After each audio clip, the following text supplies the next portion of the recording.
Com muito prazer e alegria estamos aqui mais uma vez para juntos meditarmos na palavra do nosso Deus.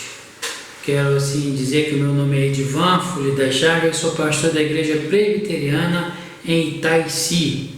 E com você eu quero compartilhar o texto do Evangelho de Marcos, capítulo 15, dos versículos 42 até os versículos 47. Diz assim: ao cair da tarde, por ser dia da preparação, isto é, véspera do sábado, vindo José de Arimateia, ilustre membro do Sinédrio, que também esperava o reino de Deus, dirigiu-se resolutamente a Pilatos e pediu o corpo de Jesus.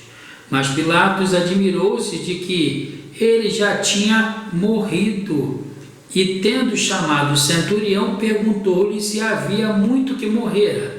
Após certificar-se pela informação do comandante, cedeu então o corpo a José. Este, baixando o corpo da cruz, envolveu-o em um lençol que comprara e depositou em um túmulo que tinha sido aberto numa rocha, e rolou a pedra para a entrada do túmulo. Ora, Maria Madalena, Maria, mãe de José, observavam onde ele foi posto. Amém. Vamos orar? Senhor Deus, nosso Pai, muito obrigado pela Tua palavra e nós queremos te agradecer por esse momento de reflexão na Tua palavra. Nossa oração é que Teu Santo Espírito abra o nosso entendimento para que juntos possamos compreender a Tua palavra, entender a Tua voz, ouvirmos a Tua voz e uma vez ouvindo possamos crer na Tua palavra e colocá-la em prática em nossa vida. Fala conosco, Pai, nós oramos no nome santo, no nome de Jesus, hoje e sempre. Amém. Amado irmão, querido, certa vez eu estava participando de um enterro, isso foi no Rio de Janeiro, e ali nós tivemos assim uma oportunidade de ver algo que nos chamou a atenção na hora de que o corpo ia ser baixado à cova.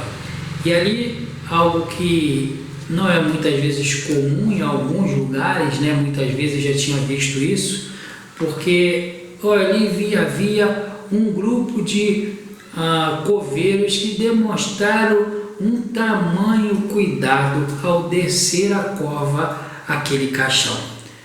Via de regra a gente ouve aqueles barulhos, né? Algo que de fato até mesmo nos faz mal, né? Nos entristece mais ainda. Mas aqueles coveiros daquele cemitério, ao baixarem aquele corpo, eles tiveram todo o cuidado, todo o zelo, colocando par por par de terra, de modo que não houve esse barulho, não ouviu-se barulho, não viu-se nada mais do que um serviço abnegado, um serviço bem feito, um serviço que de fato mostrou um grande zelo da parte daqueles coveiros. Algo que nos chamou a atenção, eu fui lá depois, dei os parabéns, olha, parabéns pelo trabalho, vocês me ensinaram uma grande lição, que ao servir, ainda que seja uma pessoa morta, e vocês mostraram dignidade ao realizar o seu serviço. O que isso tem a ver com o texto? O texto lido traz para nós o sepultamento de Jesus. Jesus morrera na sexta-feira, estava prestes então a ser sepultado. E aí na história aparece um homem chamado José de Arimateia, homem portanto nobre, um homem portanto rico, homem que fazia parte do Sinédrio, e esse homem portanto também esperava o reino de Deus, e ele tinha entendido que o reino de Deus chegara na pessoa de Cristo, e ele portanto, embora houve o julgamento no Sinédrio, ele não participou do julgamento, ao contrário, aquele homem portanto, ele professou a sua fé em Cristo, e aqui nós podemos perceber, ele portanto fazia parte do Sinédrio, mas a história vai nos mostrar que ele não participou do julgamento que eles fizeram ao Senhor Jesus. Ele acreditava em Cristo, ele, portanto, professava a sua fé em Cristo. E esse homem, portanto, nos momentos finais, onde o corpo de Cristo ia ser baixado à cova, aquele homem, portanto, tomou toda a direção, todo o cuidado, todo o zelo, realizando um serviço de fato solene. E aqui eu quero conversar com você, meditar com você sobre o tema: as 7 faces de um serviço solene. Quais são, portanto, as evidências que esse texto nos mostra? Como se desenvolveu esse serviço? Como esse serviço, através de José de Arimateia e outros no texto, foi, portanto, realizado? Em primeiro lugar, esse texto nos ensina que um serviço solene ele é feito de modo voluntário. Voluntariedade significa realizar algo sem alguém pedir. É uma livre disposição em ajudar, em tomar uma iniciativa, em colaborar, sem que ninguém peça. E aí, ao ler o texto, nós podemos perceber então que José de Arimateia, ele, portanto, impulsionado pela sua liberdade, pela sua vontade, age com disposição para sepultar o corpo de Cristo. Diga-se de passagem, não havia ali os discípulos de Jesus, e nesta altura e nesse contexto, nesse ambiente, José de Arimateia, voluntariamente, dedicadamente, prontamente, realiza um serviço, uma ação até mesmo direcionada por Deus, um serviço voluntário. E aí nós podemos perceber exatamente o conceito daquilo que Jesus ensinou no seu ministério. É melhor dar do que receber. Quando podemos olhar esse texto e vermos essa voluntariedade, essa consciência de agir por livre vontade, vemos em José de Arimateia exatamente isso, uma disposição em realizar algo que não foi pedido. A Bíblia, portanto, narra alguns fatos nesse perfil de voluntariedade. Sem pedir, as pessoas fizeram. A Bíblia narra de uma mulher chamada Maria, quando estava em Betânia, ela, portanto, comprou um unguento de nardo puro, algo caríssimo, um perfume caríssimo, e derramou sobre a cabeça de Jesus. Jesus não o pediu, Jesus não determinou nada, mas ela, por liberdade, por livre escolha, por determinação própria, ela, portanto, ungiu e até mesmo agiu desta maneira de valiosa para com Cristo, porque o seu coração expressava profunda gratidão, mas também voluntariedade. A parábola do bom samaritano, nós podemos perceber algo voluntário naquele samaritano. Homem, portanto, que viu um homem caído na estrada, que viu um homem maltratado na estrada, e aquele homem, portanto, leva até um lugar, uma hospedaria, paga-lhe adiantado. Aquele homem fez tudo isso motivado por esse sentimento de voluntariedade.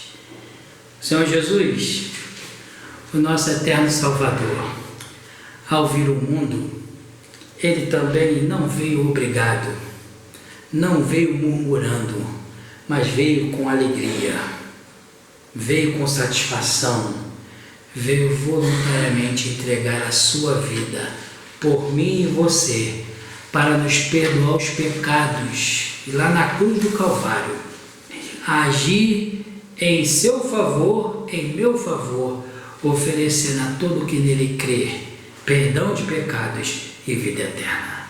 Querido, esse texto, portanto, mostra-nos que uma das faces de um serviço solene inicia-se num espírito voluntário, num espírito de prontidão, num espírito de querer realizar um trabalho com satisfação e para a glória de Deus. Esse texto nos ensina uma segunda verdade. Uma outra face de um serviço solene é aquele que é realizado com urgência, mas sem perder o rigor e a conveniência. Olhar para o texto, nós vamos ver, em primeiro lugar, esse serviço urgente. O sábado para os judeus iniciava às 18 horas da sexta-feira. Jesus, portanto, morre às 15 horas aproximadamente. E aí, de acordo com a lei mosaica, a partir do sábado nada poderia fazer. O sábado era o dia do descanso. Portanto, eles, no caso José de Arimateia, tinha algo a fazer, um sepultamento a fazer. Ele não poderia quebrar a lei, ele, portanto, não podia infringir a lei. Se passasse das 18 horas, ele estaria quebrando o sábado e ia se levantando assim até problemas e dificuldades para ele mesmo naquele serviço. E aí nós podemos perceber então que ele agiu com urgência.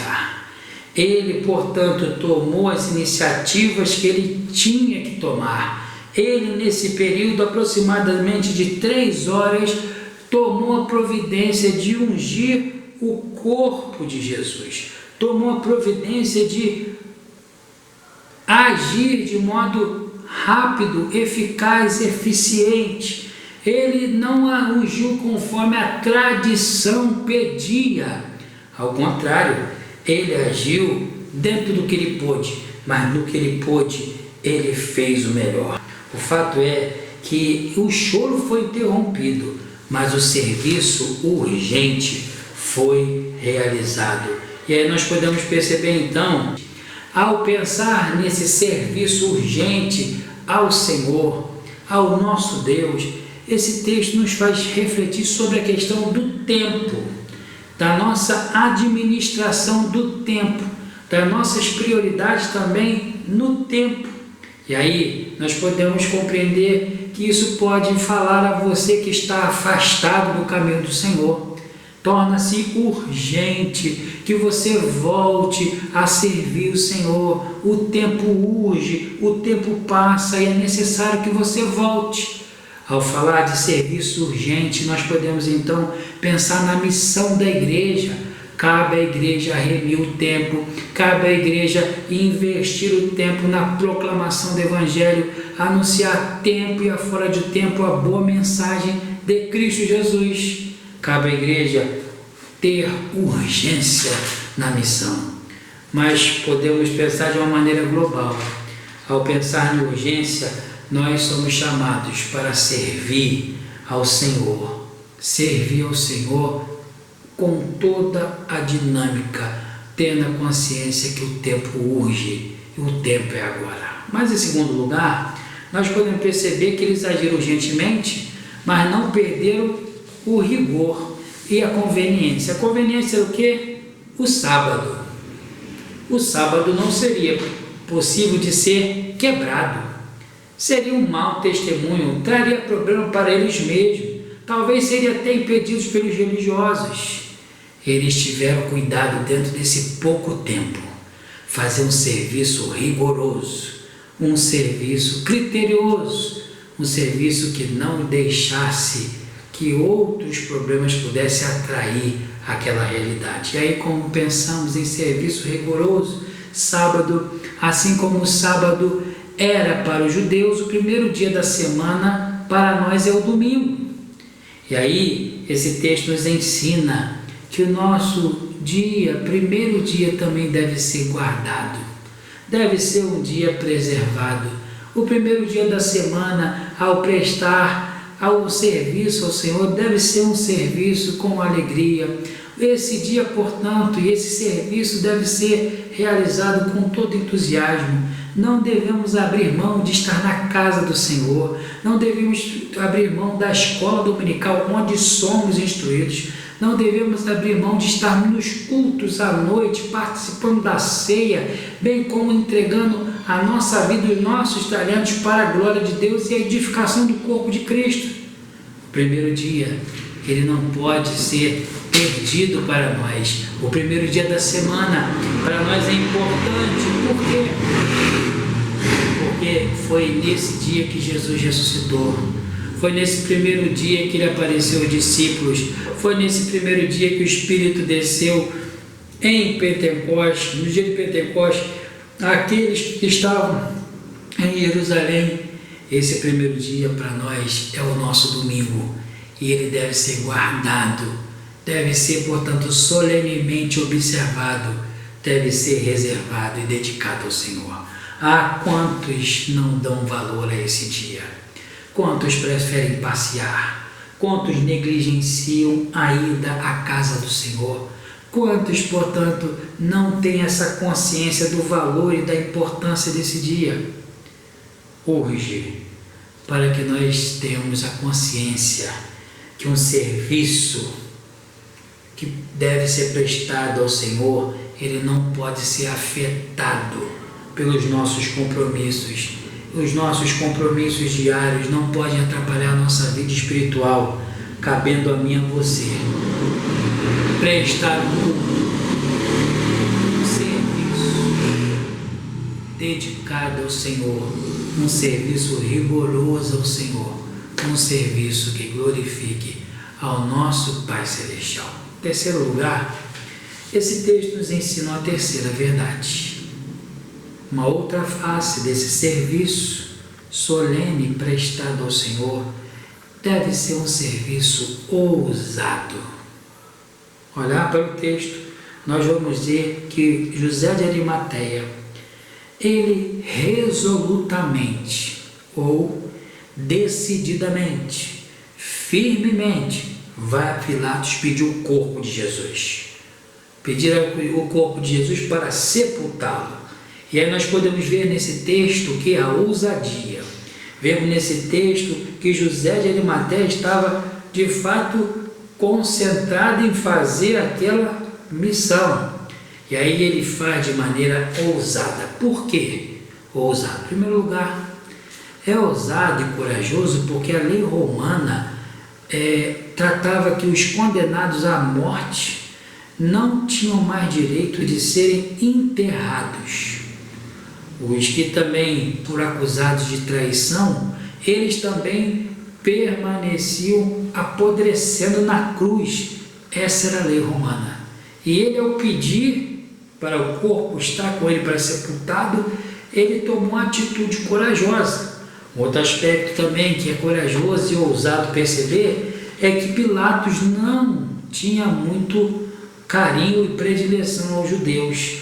Ele, portanto, que colocou a placa dizendo que sobre a cruz de Jesus, dizendo que era o Nazareno, o rei dos judeus, os religiosos da época foram até ele pedindo para que ele tirasse aquela placa ou se escrevesse ali que ele, Jesus, é que se intitulou rei dos judeus. E Pilatos disse o seguinte: olha, o que eu escrevi, escrevi. Ele não deu trela, ou seja, não foi em nenhum momento alinhado ao pensamento judaico. E aí nós podemos perceber então que o outro detalhe vale ressaltar, que José de Arimateia, enquanto via o corpo de Jesus como corpo, e a palavra no texto é soma, algo que dava um certo conhecimento e um certo trabalho dedicado e amor. Para Pilatos, a palavra corpo para ele, no texto de Marcos, significava cadáver, carcaça. Ele, portanto, dispensou uma carcaça, mas para José de Arimateia, aquele corpo era o corpo do Senhor Jesus.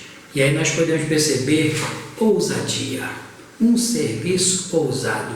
Foi a autoridade, ao governador, pedir para sepultar, independente das situações, independente das circunstâncias, ele não abriu mão para fazer aquele serviço ao seu Senhor. Outro detalhe, não se importou com ridicularizações, quem sabe até sentença de morte, porque ele participou do Sinédrio. Ele poderia ser perseguido pelos líderes religiosos, mas ele decididamente expôs publicamente que ele professava a sua fé em Cristo Jesus, que Cristo foi e era o Senhor da sua vida. Não se intimidou, mas ousadamente, destemidamente, preferiu servir e expressar um serviço de fé ousado para que todo mundo visse. A palavra de Deus diz em Apocalipse as seguintes palavras: ser fiel até a morte, e dar-te-ei a coroa da vida. Na história da igreja, muitos homens marcaram o seu tempo, servindo a Deus solenemente, de modo ousado. Um desses nomes nós podemos destacar que foi Policarpo de Esmirna. Policarpo, portanto, foi alguém que professava sua fé, e ele foi de alguma forma intimidado a negar a Cristo, a amaldiçoar Cristo e assim adorar o imperador. Ele, portanto, não abriu mão da sua fé. Ousadamente disse: olha, eu sirvo há 86 anos a Cristo, Ele nunca me abandonou, nunca me deixou desamparado, jamais amaldiçoarei, jamais negarei o meu rei, com quem tem caminhado comigo até aqui. Ele, nessa ousadia, nesse serviço, nessa expressão de fé, foi conduzido e morto na fogueira. E aí nós podemos compreender aquilo que a palavra de Deus diz: aqueles que me confessam diante dos homens não temem, são ousados. O Filho também declara: eu confessarei diante do meu Pai. Querido irmão, servir a Cristo implica em ousadia. Um outro aspecto do serviço solene, uma outra face que nós podemos perceber no texto, é um serviço que revela e expressa de maneira generosa e dedicada. Olhando para o texto, nós podemos perceber que José de Arimateia não fez por menos ao sepultar a Cristo, mas ao ver o texto nós podemos perceber zelo, capricho, podemos perceber amor, generosidade, dedicação, como ele fez esse serviço. Em primeiro lugar, nós podemos perceber que ele tira o corpo da cruz e envolve num lençol. Segundo Lucas, esse lençol era de linho, e o texto nos mostra que esse lençol foi por ele comprado. Não foi um lençol velho, rasgado, um lençol de qualquer maneira, mas nós podemos perceber que ele envolve-se nesse serviço de um corpo e alma, com coração, com vida, com dedicação, com generosidade. Outro aspecto que nós podemos destacar, segundo Mateus registra, a tumba de Jesus era nova também e era aberta numa rocha. E aí nós podemos perceber também um outro aspecto, que Nicodemos, nesse mesmo momento, segundo registrou João, ele ofereceu também algumas especiarias e aromas, mirra e aloés, numa quantidade considerada que acredita que foi mais de 30 quilos, ou seja, uma excelente contribuição, um excelente serviço, um sepultamento de fato para um rei. E aí nós podemos perceber então que esse momento se cumpria a profecia de Isaías no capítulo 53, designar-lhe uma sepultura com os perversos, mas com o rico estava na sua morte. Meu irmão, nós podemos perceber que o serviço solene dedicado ao Senhor implica num coração aberto, num coração dedicado, num coração generoso. E aí nós podemos lembrar do que a palavra de Deus diz a mim e a você, quando Paulo estava em Roma, próximo à sua morte. Ele escreve a sua última carta a Timóteo, na sua segunda carta, no capítulo 1, 16 e 18, ele, portanto, registra o aspecto da generosidade que um homem teve com ele. E esse homem foi Onesíforo. E como ele foi generoso para com Paulo. A Bíblia vai nos mostrar nesse texto, no capítulo 1, 16 e 18 da 2 Timóteo, que ele animou a Paulo muitas vezes. Um outro detalhe que Paulo relata e registra e destaca é que ele procurou Paulo solicitamente em várias prisões lá em Roma, ou seja, demonstrando determinação, demonstrando intensidade, profundo interesse, ainda que sofrer ameaça, ainda que sofrer pressão, ainda que sofrer insulto, mas não desistiu. Paulo destaca, enfatiza e registra com alegria o precioso e generoso serviço de Onesíforo para com a sua vida. Para Onesíforo, Paulo não era mais um preso. Para Onesíforo, Paulo era um homem de Deus. E ao fazer a Paulo, ele estava fazendo a Deus. Querido irmão, o serviço ao Senhor, ele implica num compromisso que deve ser feito com todo o nosso coração, com todas as nossas forças. O apóstolo Paulo escreveu em sua carta, no capítulo 15, versos 57 e 58, ele diz: portanto, meus amados irmãos, sede firmes, constantes, sempre abundantes na obra do Senhor. Ou seja, há de se ter generosidade, há de se ter capricho, zelo, prazer na obra do Senhor e realizá-la com essa alegria. Quinto lugar, a quinta face desse texto e de um serviço solene ao Senhor é um serviço cooperativo. Alexander Graham Bell foi o inventor do telefone. Este homem, portanto, com essa invenção, contribuiu muito para a humanidade. Você sabe o valor de um celular hoje, a importância que ele tem na sua vida. Esse homem contribuiu com a humanidade. Esse mesmo homem afirmou uma frase: grandes descobertas e progressos invariavelmente envolvem cooperação. Então ele tinha consciência da importância da cooperação. Se tem descoberta, tem progresso, tem pessoas trabalhando conjuntamente. E ao ler o texto nós podemos perceber com clareza que a parceria de Nicodemos, de José de Arimateia com Nicodemos, João registra e insere Nicodemos nesse processo junto com José de Arimateia. Esse mesmo texto revela que José de Arimateia não estava só, ele teve um companheiro que aliou forças a ele. Esse homem foi Nicodemos. E ali, certamente, Nicodemos ajudou ele a descer Jesus da cruz. Certamente, enquanto José deu um lençol e túmulo, Nicodemos ofereceu aloés e mirra, enquanto alguns afirmam que José de Arimateia foi estar com Pilatos.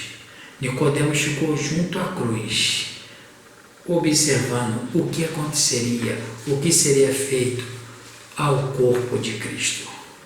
E aí, o fato é que o sucesso, o êxito veio naquela atitude, naquela tarefa, porque realizaram juntos, houve cooperação. A palavra de Deus em Amós 3,3 diz: como andarão dois juntos se não há acordo?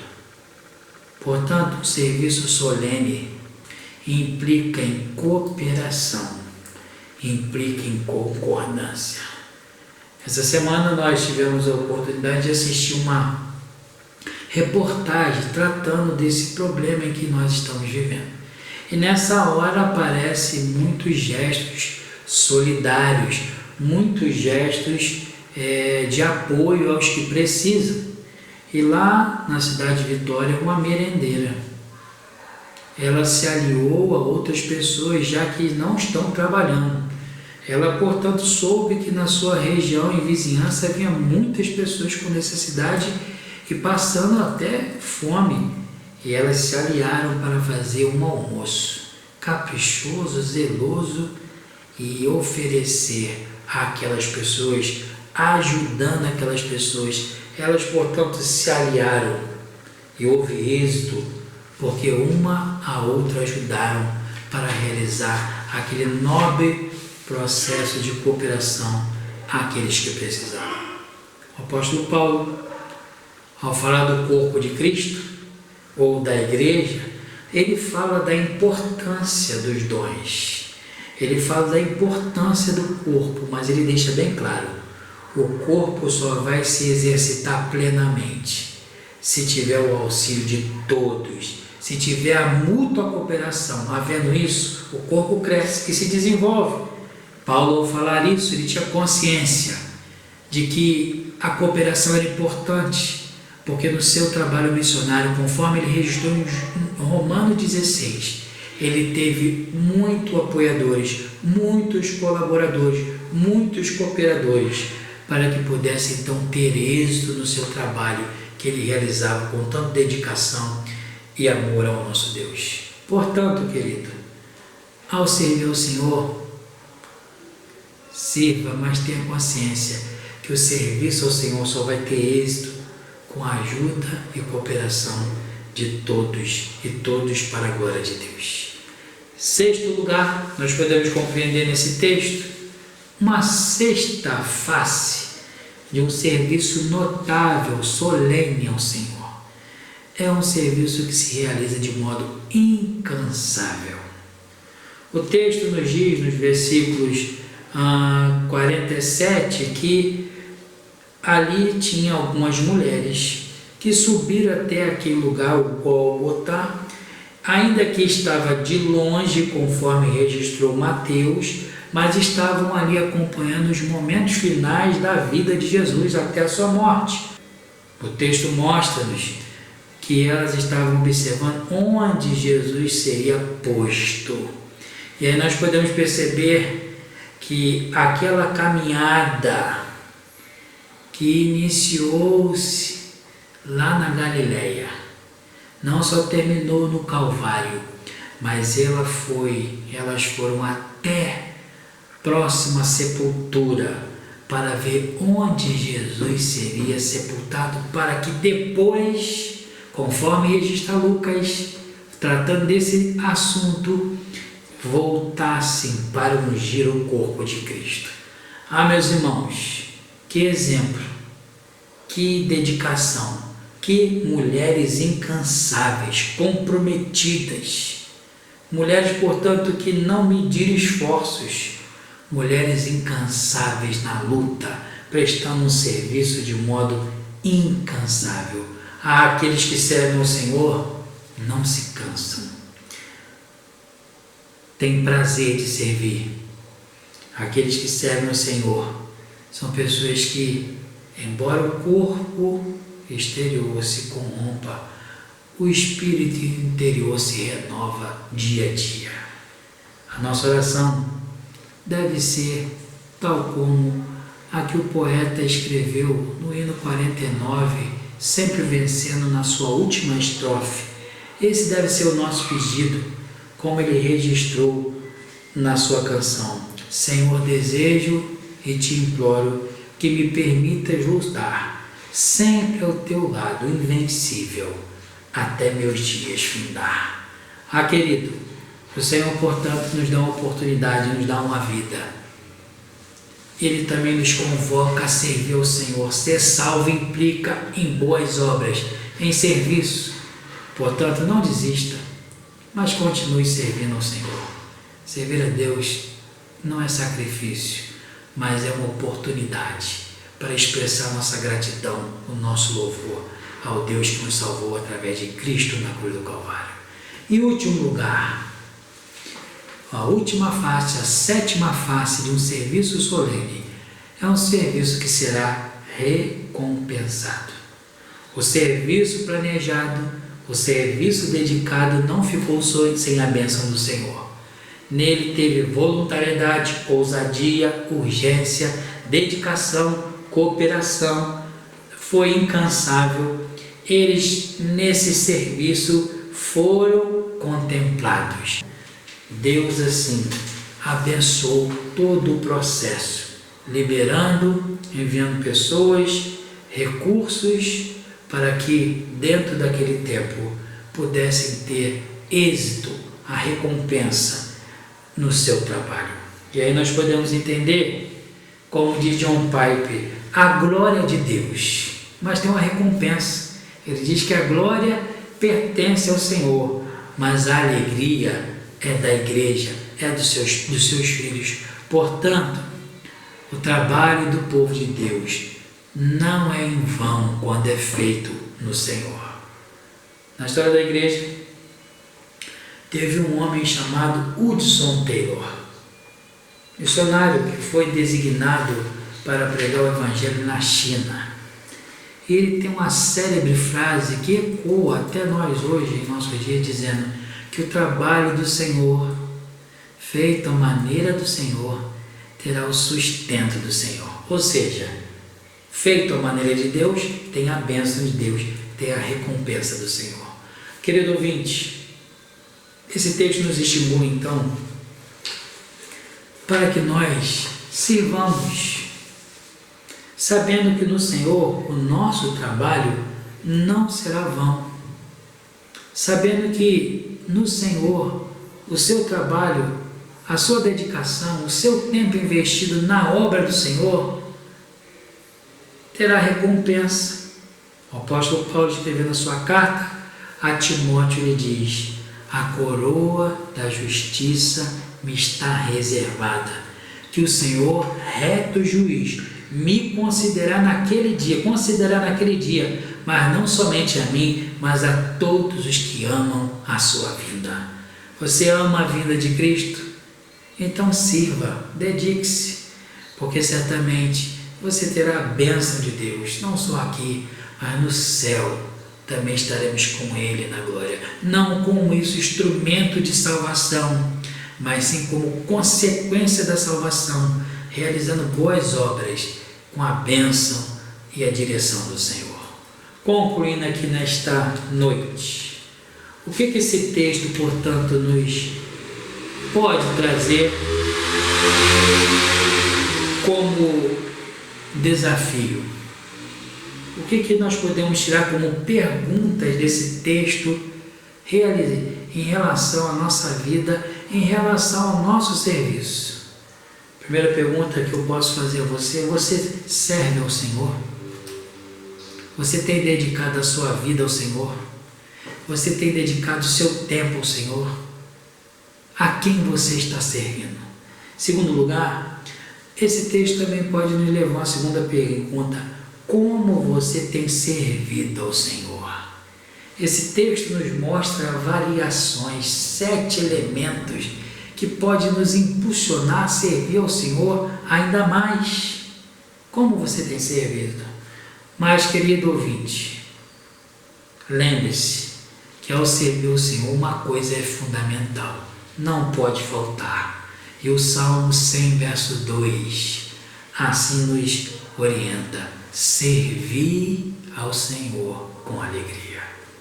Querido ouvinte, que Deus assim te abençoe, me abençoe, nos abençoe, que nós possamos colocar nossa vida diante do Senhor e dizer: Senhor, eis-me aqui, envia-me a mim, que nós possamos servir ao nosso Deus com toda a nossa força e entusiasmo e fazer tudo com alegria e para a glória tão somente do nosso Deus. Que Deus te abençoe, em nome de Jesus. Amém. Vamos orar? Senhor Deus, muito obrigado pela Tua palavra. Obrigado, Senhor, porque ela nos estimula a servir ao Senhor.